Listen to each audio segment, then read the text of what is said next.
helping people cope with and overcome life's challenges. This is Life Transformations with Michael Hart, certified Christian counselor and director of Ottawa's Elim Counselling Services. Hi, I'm Michael Hart, Director of Elim Counselling Services, a Christian counseling ministry in Ottawa. And I want to thank you for listening to this edition of Life Transformation, a Christian counseling radio show where chains are broken and lives are transformed. If you're not familiar with Elim Counseling, you can learn more about us at elimcounselingministry.com. That's ELIM Counseling with 2 L's ministry.com. We're a Christian counseling organization that provides professional counseling from a Christian perspective for individual couples and families. And as we said last week on last week's show, that all our counselors are professionally trained and are members of the Canadian Counseling and Psychotherapy Association. So today I have in studio with me Melissa Waggott. Welcome, Melissa. Thanks for having me back, Michael. So we are continuing the second part of the show that we started last week on 7 warning signs to look for before you say I do. And I really had a blast doing that show last week because I think we touched on some very important things in a way that was easy for people to relate to and understand. I think so too. So today we want to continue to look at the second part, but before I do so, Melissa, we want to do a sort of quick recap, just to bring people up to speed. I want to read the scripture again from Proverbs 1:20, because as we said last week, there's often this mistaken notion that wisdom is a very hard thing to find, and that maybe you have to pray and fast for 7 days, and exactly look for signs in the clouds and right. all that stuff that we talked about, and do all kind of spiritual gymnastics to find out if the person that you're dating is the right person that you should marry. But we said that wisdom is very easy to find, and that it's often overlooked. And I read the scripture from Proverbs 1:20 that tells us how easy wisdom is and to find. It says, Proverbs 1:20 tells us that wisdom cries out in the street. In the squares, she raises her voice. At the busiest corner, she cries out. At the entrance of the city gates, she speaks. So wisdom is there crying out to us as we go about our lives, but we are often not paying attention and taking heed. And I think in the area of relationships, as we have said, Melissa, there's this overlooking of important things that should be warning signs that people overlook and rush forward to, and find themselves in relationships that they end up either ending up in divorce or living miserable lives for the rest of their life. So 7 warning signs to look for before you say I do. So, quick recap. The first one that we touched on last week was, what did we touch on? Maybe you can tell our listeners a little bit.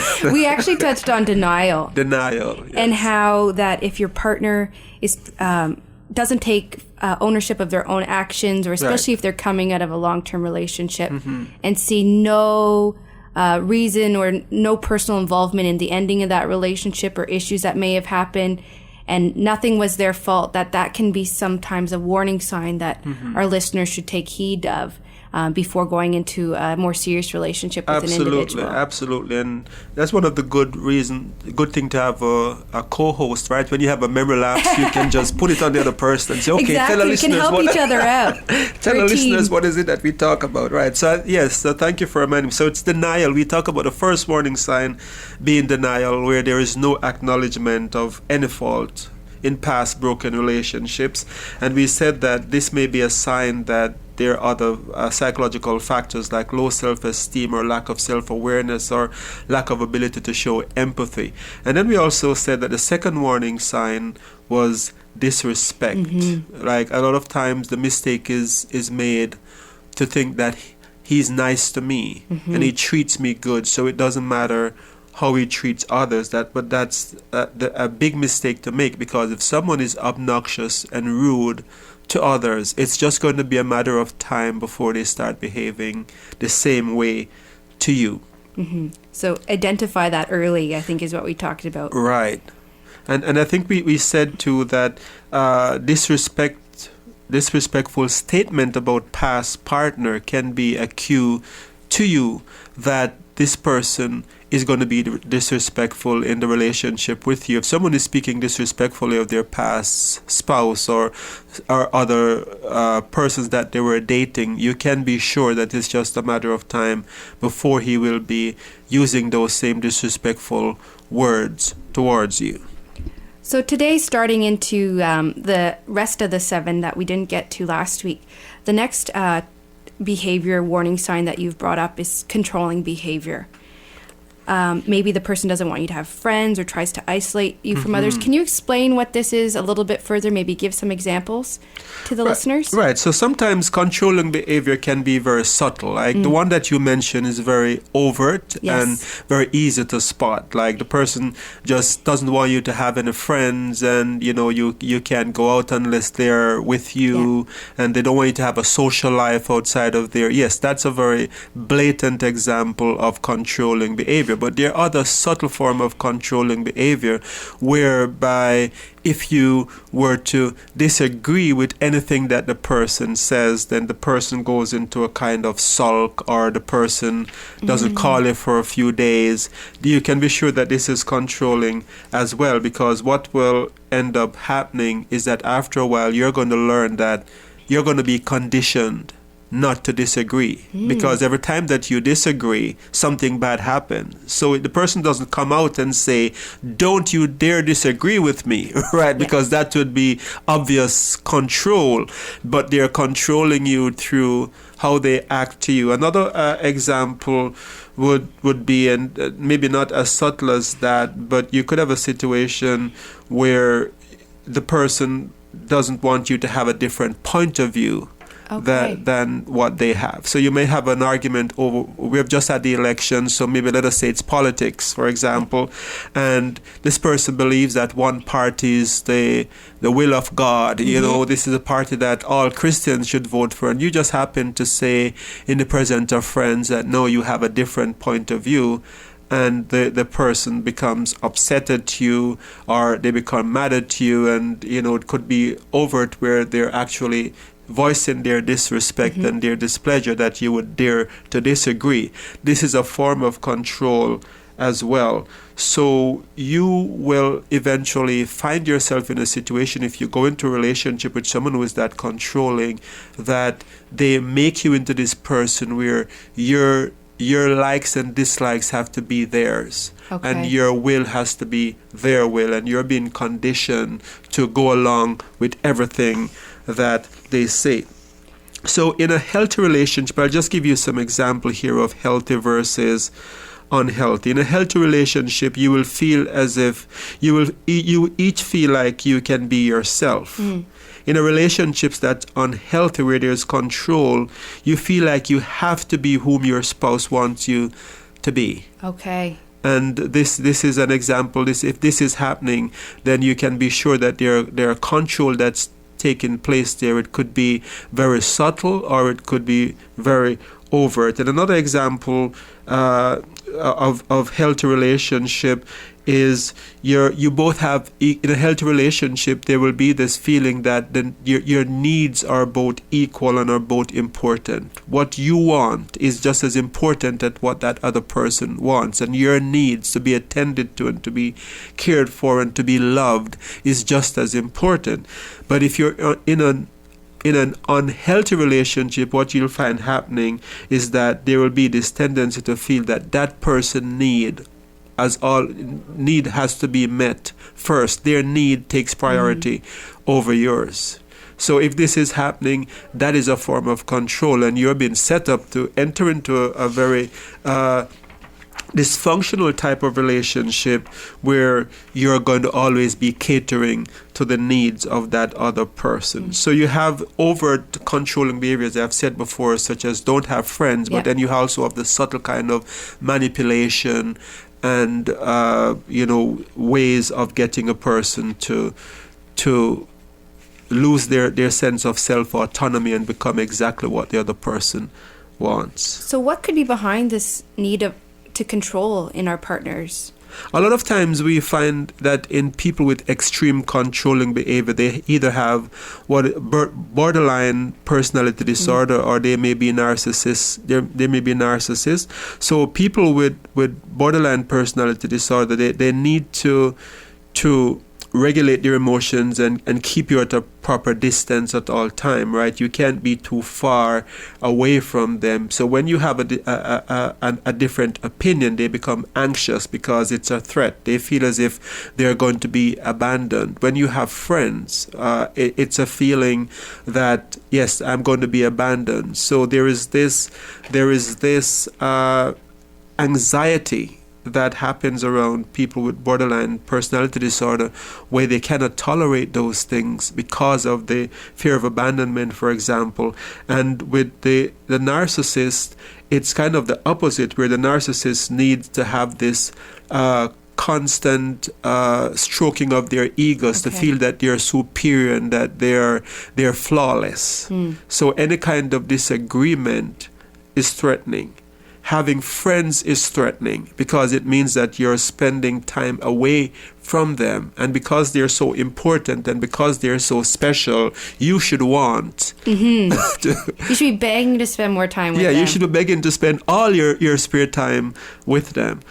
So if we have someone out there who's sort of, this is ringing true a little bit in their life, what advice would you give to them? Or if you have a friend out there who's saying, this is happening to my friend, what advice would you give to these people?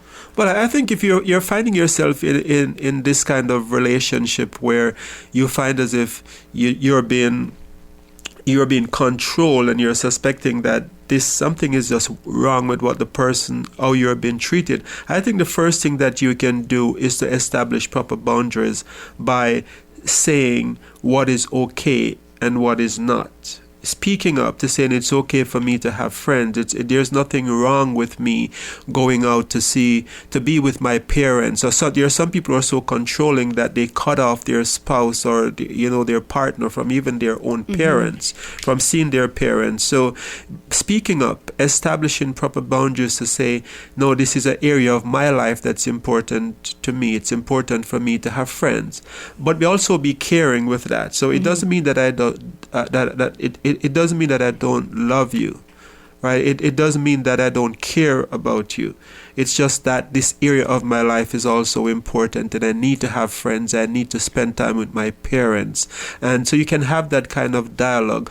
But unfortunately, when you're dealing with people with personality disorders or narcissist or borderline personality disorder, it's sometimes hard for them to understand those kind of reasoning. So my advice would be to get help and to get help early. Because once these patterns have become established in relationships, they're very hard to change. And the person is going to be even more resistant to getting help once you have sanctioned the relationship by moving forward into marriage or into a committed relationship than if you were to say in the beginning, it's not okay. These are boundaries that I'm drawing for myself. It's quite okay for me to have friends. It's quite okay for me to have a different opinion than yours. If you don't establish those boundaries, then you're going to find that it's very hard to change once you get into a long-term committed relationship.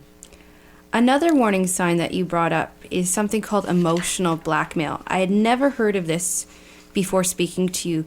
Could you explain a little bit about what is emotional blackmail and how listeners can sort of address this in their relationships if they find themselves in that? Absolutely. I think emotional blackmail is more common than most of us, notice, but it's where people use emotions to get their own way.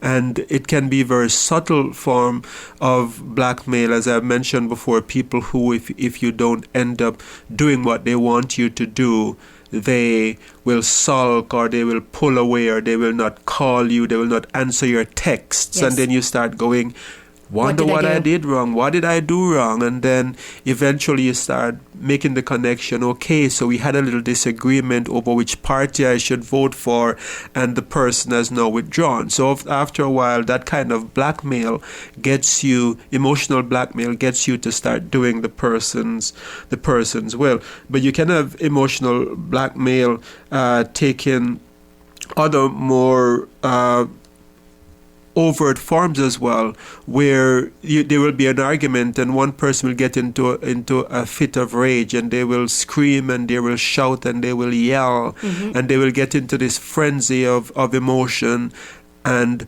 totally not deal with the issue, and then the other person capitulates to their will and do what they want. So in other words, the issue is sidestepped. There is no dealing with the issue, but because that person is yelling and because there's so much anxiety and tension that is created by that yelling, you end up just giving into what that person's did. And these kind of patterns become very entrenched in relationships, where a person will sometime start doing it over and over because they realize, each time that I yell, it works. Each time that I scream and get in my partner's face and, get very angry, she gives in or he gives in. And therefore, it becomes a learned behavior that a conditioned behavior. This works. Every time that I do it, I get what I want. So this kind of blackmailing keeps happening over and over and over again.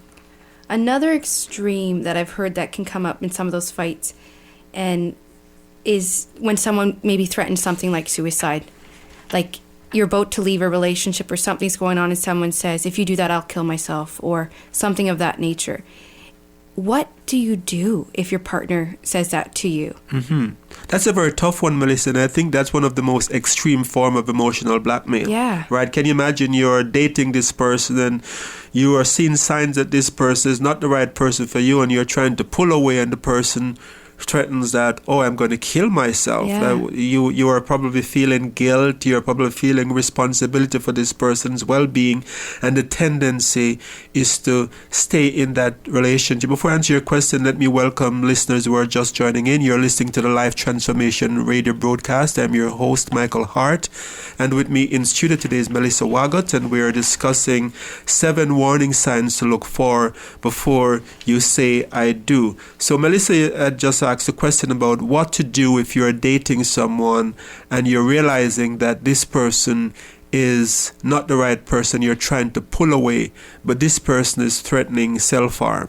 Or maybe you're in a marriage and you're wanting to leave, and this person says, well, if you leave me, I'm going to kill myself. That's an extreme form of emotional blackmail, but unfortunately, it's common in our society where people will sometimes go to that extreme to manipulate the other person. Okay, so what do you do?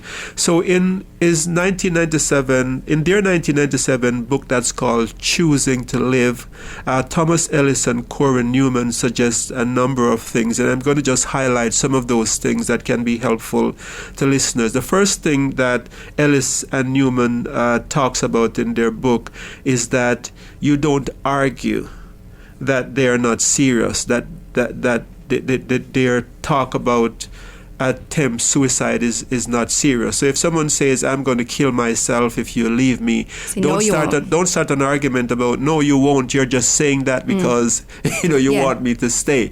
Because the thing about people who are that inclined, they will attempt suicide just to prove to you that you were wrong, right? So they will attempt suicide to prove that, see, I'm serious. I'm going to kill myself. So Newman and Ellis says, don't argue. And the second thing that they say is don't accuse them of manipulating you. Because if you start say you're only saying that you're going to leave me as a way of manipulating me to stay, it creates more fiction, it creates more friction, it creates more tension in the relationship, and it just makes them become more entrenched in the position that they take. But the third thing that I find that is very important that they say is also don't give in to the threat. Right? Don't give in to the threat, because if you give in to that threat that they're going to kill themselves if you leave, then what is happening? That the relationship is likely to become even more toxic.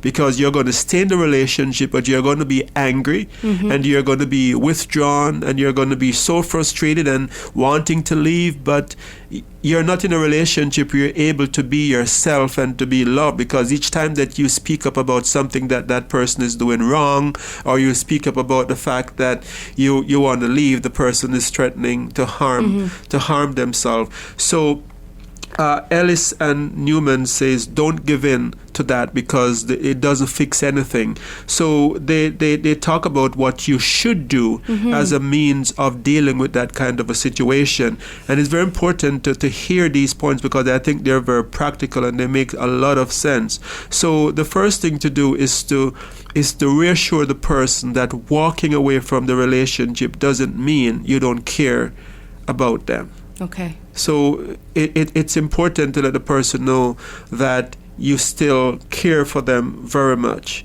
But it's because it's not good for both of you to be in a toxic relationship where you have these things happening that brings both of you to this place of hurt all the time that you're walking away, not because you don't care. And Newman and Ellis, I find that they, in their book Choosing to Live, they have even a quotation that can be used in situation like that. And I'm just going to read the quotation because I think it's very, very useful. So, quote, this is what you could say, quote, "I am not breaking up with you to be cruel.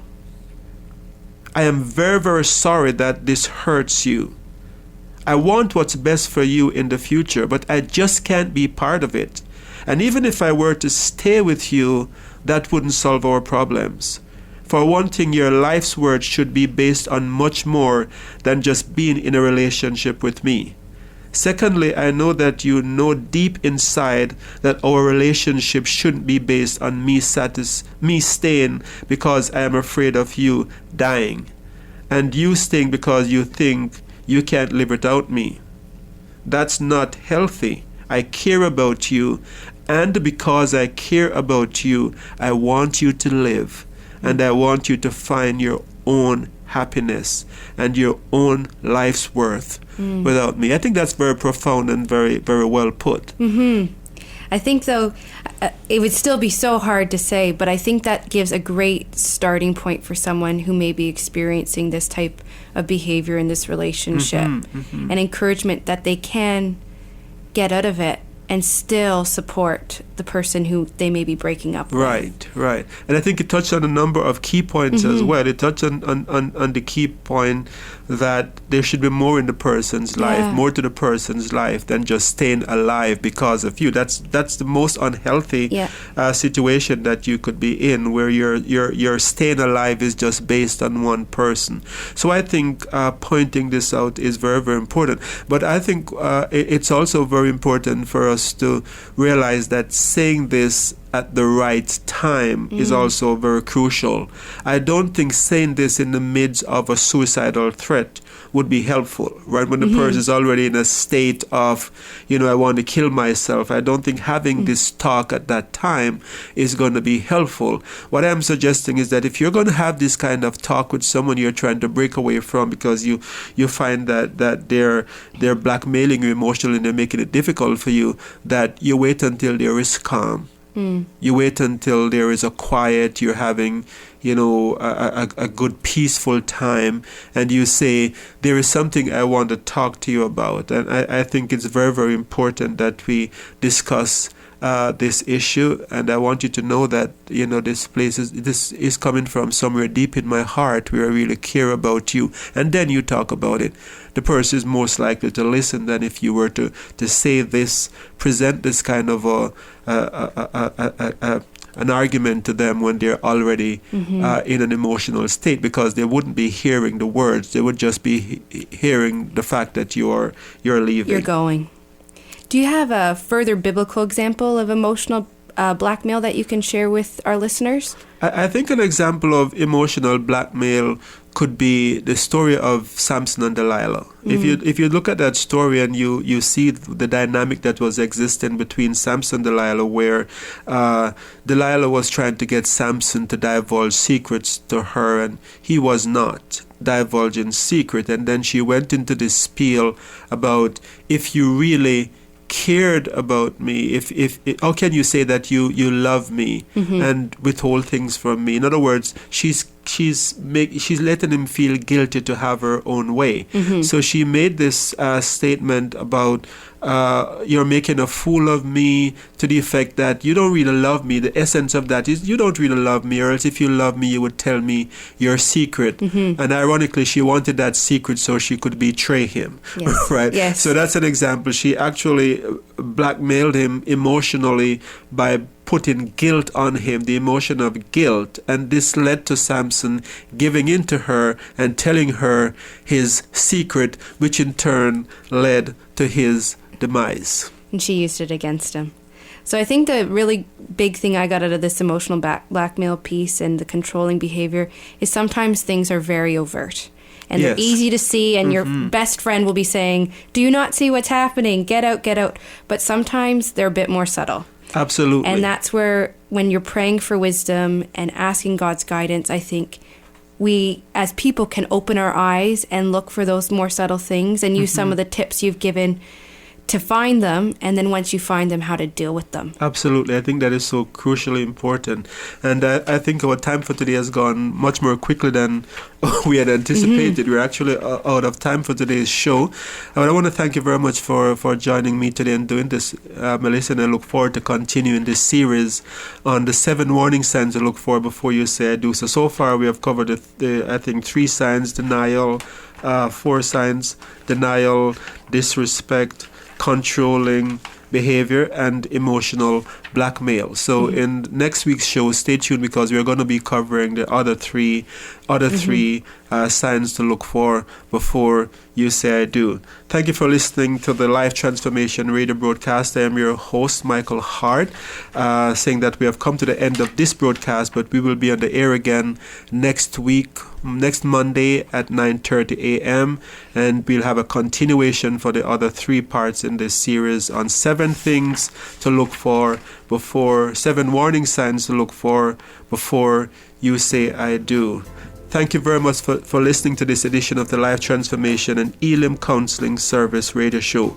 Until next time, this is your host, Michael Hart, praying that God would grant you happiness in all your relationships